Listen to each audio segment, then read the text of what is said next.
أعوذ بالله من الشيطان الرجيم. بسم الله الرحمن الرحيم.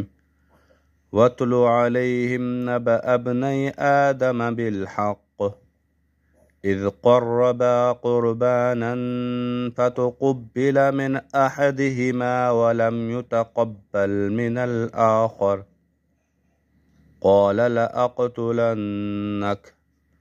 قال إنما يتقبل الله من المتقين لئن بسطت إلي يدك لتقتلني ما أنا بباسط يدي إليك لأقتلك إني أخاف الله رب العالمين إني أريد أن تبوء بإثمي وإثمك فتكون من أصحاب النار وذلك جزاء الظالمين. فطوعت له نفسه قتل أخيه فقتله فأصبح من الخاسرين. فبعث الله غرابا يبحث في الأرض ليريه كيف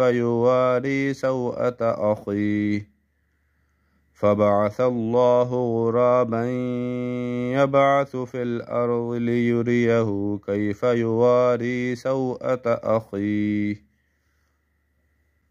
قال يا ويلتى أعجزت أن أكون مثل هذا الغراب فأواري سوءة أخي فأصبح من النادمين. من أجل ذلك كتبنا على بني إسرائيل أنه من قتل نفسا بغير نفس أو فساد في الأرض فكأنما قتل الناس جميعا ومن أحياها فكأنما أحيا الناس جميعا ولقد جاءتهم رسلنا بالبينات ثم إن كثيرا منهم بعد ذلك في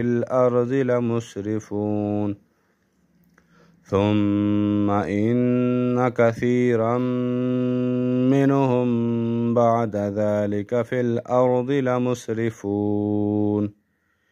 إنما جزاء الذين يحاربون الله ورسوله ويسعون في الأرض فسادا أن يقتلوا أو يصلبوا أو تقطع أيديهم وأرجلهم من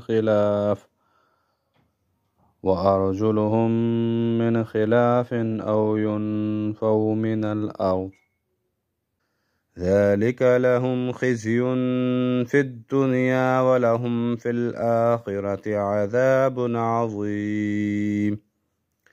إلا الذين تابوا من